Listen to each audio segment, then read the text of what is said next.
샬롬 애청자 여러분들 평안하셨죠?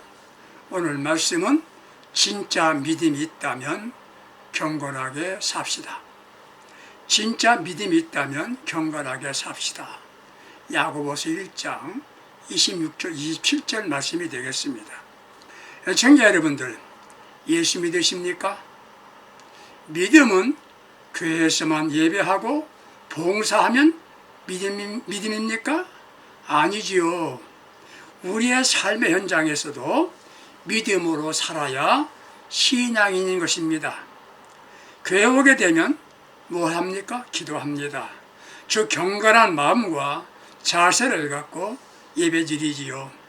이같이 예배가 끝나고 세상에서 살아갈 때도 경건하게 살아야 진짜 믿음의 사람입니다. 경건이란 공경하고 삼가하는 조심하는 것이다. 일반적인 의미지요. 경건은 하나님께 예배하는 것처럼 살아가는 것을 말합니다. 하나님 두려워하며 하나님을 경배하는 것을 말하는 겁니다. 경건에 대해서 부정적인 생각을 하면 바리새인을 떠올릴 수 있을 겁니다. 바리새인들은 안식일을 철저히 지켜야 했고 일주일에 2번 이상 금식합니다. 경건에 대해서 잘못 이해한다면 성직자에게나 필요한 거지 일반 신자들은 관계가 없는 것 아닙니까? 라고 반문하게 될 겁니다. 잘못된 생각입니다. 어떤 이는 아침 일찍이 새벽기도 나오는데 신자를 만납니다.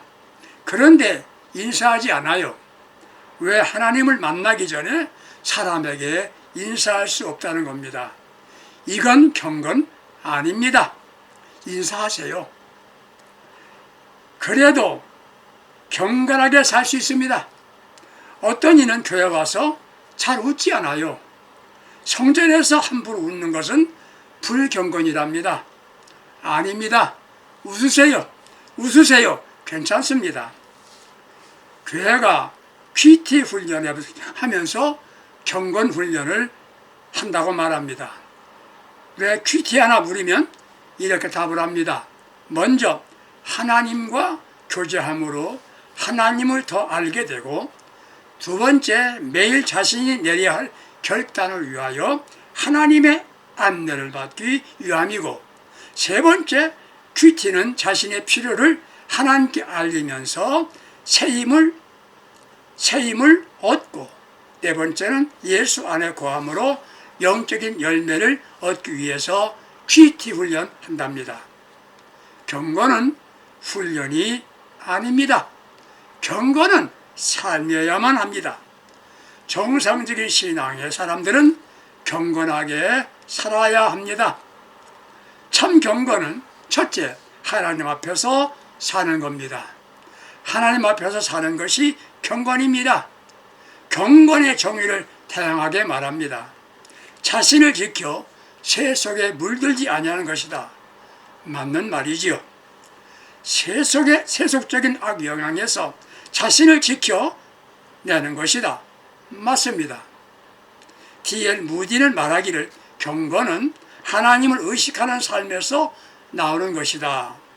혹 아무도 보이지 않는 공간에서 나의 행동이다 말했습니다. 창세기 39장을 보게 되면 요셉이 형들의 미움을 받아서 애굽의 노예로 팔려갑니다. 보디발의 집에 노예였는데 주인의 아내가 유혹합니다. 창세기 39장 9절에서 그때 요셉이 말합니다. 내가 어찌 큰 악을 행하여 하나님께 죄를 지을 수 있겠습니까? 거절합니다. 이게 경건입니다. D.L. 무디는 경건이란 하나님을 의식하는 삶에서 나오는 것이라고 했습니다. 아무도 보이지 않는 공간에서 나의 행동이 경건이랍니다. 그렇습니다. 우리가 하나님 앞에서라면, 아니 사람들 앞에서라도 함부로 살지 못하죠. 사람을 보니까. 하나님 앞에서란 말을 코람데오라고 말합니다. 코람데오, 하나님 신전의식이란 말이지요. 하나님은 언제나 나를 지켜보고 계신다는 의식입니다. 내가 어디에 있든지 내가 무엇을 하든지 나를 보신다는 의식입니다. 그런 의식을 가지면 경건하게 살게 되는 것입니다. 두 번째, 경건은 철저한 자기 통제입니다. 경건이란 철저한 자기 통제입니다. 경건은 자신은 구별되고 침묵하고 거룩한 것처럼 꾸미는 것이 아닙니다. 자동차가 힘이 좋으면 좋은 자동차죠. 그러나 대신 제동장치가 좋아야 합니다. 사람이 좋다는 건 인품, 시성, 태도가 원만하고 좋아야 좋은 사람이라고 말하지요. 그러나 경건은 철저한 자기 통제가 있어야 합니다. 자기 통제가 있어야 합니다. 그게 뭡니까? 첫째, 욕망입니다. 사람이 잘못되는 것은 인품이 아닌 마음의 욕망 때문입니다. 욕심이 자신을 지배하면 사람이 추하게 됩니다. 욕심의 지배를 받으면 경건은 없습니다. 영적 선인은 욕심보다 영적인 욕심을 가져야 합니다. 자신을 겸손한 마음으로 돌이켜 봐야겠습니다. 그러면서 영적인 생활에 도움이 되지 않는 것이라면 과감하게 버려야 합니다. 그게 뭡니까? 욕심, 탐욕입니다. 처음에는 경건하게 믿음 생활 잘하던 이가 탐욕 때문에 비참하게 인생을 망치는 이들이 많습니다. 에덴 동산의 아담과 하와가 가난해서 먹을 게 없어서 범죄했습니까? 아니지요. 탐심 때문이었습니다. 하나님과 같이 되고 싶은 욕망 때문이었습니다. 옷 한 벌과 금덩어리 하나를 담아요 민족의 패배를 가져오게 되고 자신은 돌에 맞아 죽은 아간을 기억해 보십시오. 여호수아서 7장 25절 26절입니다. 경건한 삶을 살려고 한다면 자신의 욕심을 과감하게 버려야 합니다. 우리가 세상을 살아가는데 욕심만 버리면 매이지 않는 자유의 삶을 살 수 있습니다. 욕심이 없으면 신경 쓰거나 걱정거리가 없어집니다. 유혹이 와도 힘들지 않습니다. 갖고 싶은 게 많으면 불만이 많게 되지요. 남을 욕합니다. 욕심이 나를 함정에 몰아넣는 미끼가 되는 겁니다. 사랑하는 청자 여러분들, 경건하게 삽시다. 욕심을 버리면 좋은 기회가 더 많이 찾아옵니다. 경제적인 용어로 기회비용이란 말이 있습니다. opportunity cost 이런 말이지요. 어떤 혜택을 포기했을 때 다른 기회가 온단 말입니다. 은행 이자를 포기했는데 임대료가 더 많이 받게 되었다는 것, 그런 얘기지요. 경건은 삶입니다. 경건한 삶을 삽시다. 욕심을 버리면 삶이 단순해집니다. 모든 걸 확 줄이니까 다루기 쉽게 만든다는 의미입니다. 자족하며 사는 것이 경건의 유익이라고 디모데전서 4장 5절에서 말하고 있습니다. 자족은 욕심을 버릴 때 주어지는 겁니다. 왜 다툼이 일어나고 분열이 됩니까? 왜 평화가 깨어집니까? 욕심 때문입니다. 일생 동안 성공적인 사역을 하신 목회자가 끝날 때 추한 모습을 보입니다. 그분을 존경했던 분들이 실망하고 교회를 떠나는 일도 있습니다. 무엇입니까? 한 가지, 욕심을 보였기 때문이지요. 왜 다툼이 일어납니까? 가까운 형제간의 말입니다. 경건이 없기 때문입니다. 욕심은 마음을 부패하게 만들고 진리를 잃어버리게 한답니다. 디모데전서 4장 5절 6절에 욕심이 일어날 때 통제하고 자족하는 마음으로 바꿀 수 있다면 경건입니다. 마귀는 우리에게 찾아올 때 굉장한 무기를 갖고 오는 게 아닙니다. 마음에 욕심을 줍니다. 내가 원하는 것 없어도 괜찮습니다. 필요한 것을 갖고 만족하면 경건입니다. 사랑하는 청자 여러분들은 세상의 모든 권력, 명예, 재물이 아닌 주님의 거룩한 뜻대로 살아야 되겠다 결심하고 살면 이게 경건입니다. 주님 만날 때 주님이 나를 어떻게 평가하실까 관심 갖고 생각하고 말하고 행동해야 합니다. 그것보다 하나님의 영광을 위해서 살아야 되겠다. 이게 경건한 삶이 되는 겁니다. 통제하며 살게 되는 것입니다. 다른 하나는 뭡니까? 통제가 필요하죠? 말입니다. 본문 야고보서 1장 26절에 누구든지 스스로 경건하다 생각하며 자기 혀를 자갈 물리지 아니하고 자기의 마음을 속이면 이 사람의 경건은 헛것이다. 헛것이라 했습니다. 경건은 말에서 나타납니다. 언어는 인격이나 품위를 보여주는 행동이 되는 것입니다. 사람은 말하며 삶을 이어갑니다. 경건한 그리스도인은 창조적이며 생산적인 언어 생활을 하게 됩니다. 믿음이 있나 없나, 사람이 좋은가 아닌가 말을 들어보면 알 수 있지요. 경건한 사람들은 말을 들어보세요. 긍정적인 말을 합니다. 말에도 능력이 있답니다. 정원사가 나무를 키우면서 한 나무에는 사랑의 말, 칭찬의 말을 들려주면서 키우고 다른 나무에게는 저주하고 욕하고 물을 주었답니다. 몇 주 후에 사랑의 말을 해준 나무는 싱싱하고 잘 자라더랍니다. 대신 저주하고 기른 나무는 시들시들해지더랍니다. 말 중에는 생명 언어가 있습니다. 생명 언어가 있답니다. 그게 뭡니까? 긍정적이고 신앙적인 언어입니다. 경건한 사람의 언어는 항상 긍정적이고 믿음의 언어를 사용합니다. 믿음의 언어는 긍정적인 언어지요. 경건한 믿음의 사람은 그래서 자신이 행복하답니다. 다른 이를 기쁘게 해줍니다. 믿음의 사람은 경건하게 살아야 합니다. 이를 위해서 언어를 바꿉시다. 칭찬의 언어입니다. 칭찬의 반대말은 비난이지요. 비방한다고 표현합니다. 비방이란 다른 사람을 대적하는 겁니다. 경건하게 살고 영적 승리자로 살려고 하면 말을 바꿔야 합니다. 미국의 벤자민 프랭클린은 사람이 성공하는 비결은 언제든지 다른 이들을 험담하지 않고 상대의 장점을 드러내는 사람이라 했답니다. 경건은 삶에서 나타납니다. 가족 간에 칭찬해 보세요.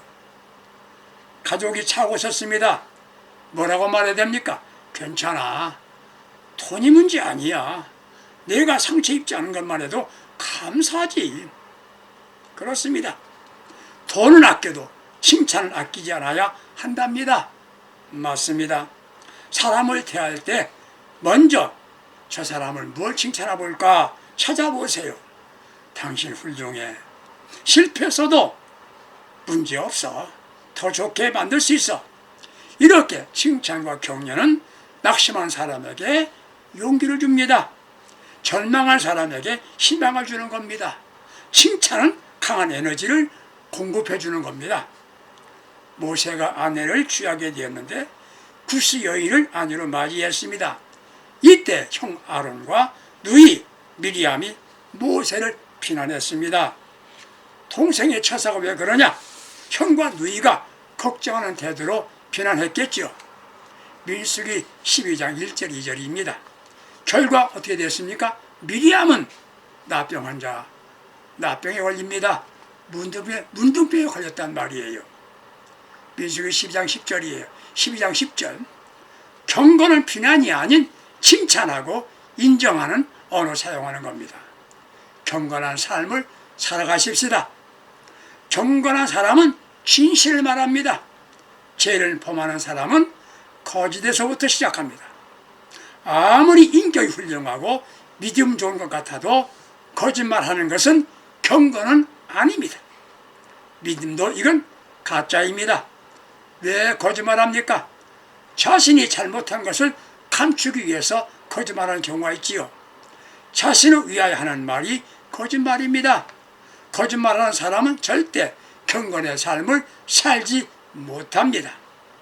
거짓말하는 이는 마귀의 자녀라고 했습니다. 경건은 항상 진실한 겁니다. 세 번째 경건은 뭡니까? 감사하며 사는 겁니다. 하나님 앞에서 살면서 욕심을 버리고 입에는 긍정적이고 믿음으로 말하는 이는 자연히 감사하게 되어 있지요. 경건은 교리가 아닙니다. 경건은 신학도 아닙니다. 그리스도의 삶인 것입니다. 그리스도의 삶이 경건입니다. 삶이 믿음이어야만 합니다. 삶이 경건해야 합니다. 경건은 어떤 조건에서도 감사하며 사는 겁니다. 평안하고 좋은 일이 있어도 감사하지 못한다면 이는 예수 믿는다는 불신자입니다. 예수 믿는다는 불신자이에요. 경건은 감사할 수 없는 상황에서도 감사하며 사는 것을 말합니다. 이게 진정한 경건입니다. 경건주의자 타울러가 하루는 얻어먹는 거지를 만났습니다. 친구여, 오늘도 안녕하신가? 그의 대답인즉 난 하루도 안녕하지 않은 날은 없었습니다. 오늘도 안녕합니다. 그럼 행복하기를 비네 말하니까 거지가 이렇게 말합니다. 물론 행복합니다. 나는 하루도 행복하지 않은 날이 없었습니다. 타올려는 그게 무슨 뜻인가 물었습니다. 저는 날이 좋으면 감사하고 비가 와도 감사하고 먹을 게 많아도 감사하고 배가 고파도 감사합니다. 하나님의 뜻이 나의 뜻이요 하나님이 기뻐하시는 것이라는 일이라면 무엇이든지 나를 기쁘게 합니다. 그러니 제게 무슨 불행이 있겠나요? 타올러라는 사람은 그에 묻기를 당신은 누구요? 그는 말합니다. 나는 왕이요. 당신 나라는 어디에 있어? 거지는 말합니다. 내 마음에 있어. 내 마음에 있어. 대답합니다. 그는 신분은 거지지만 경건한 사람입니다. 청자 여러분들, 경건하게 삽시다. 그때 진정한 그리스도인이 되는 겁니다. 네 번째 경건이 뭡니까? 섬기며 사는 겁니다. 야고보서 1장 27절에 하나님 아버지 앞에서 경건하고 더러움이 없는 경건은 곧 고아와 과부를 환난 중에 돌보고라고 했습니다. 초대교회 신자들은 금욕이 경건이라 생각했습니다. 틀린 것은 아니지요. 자신을 위해 경건일 수 있지요. 진정한 경건의 삶은 섬기는 겁니다.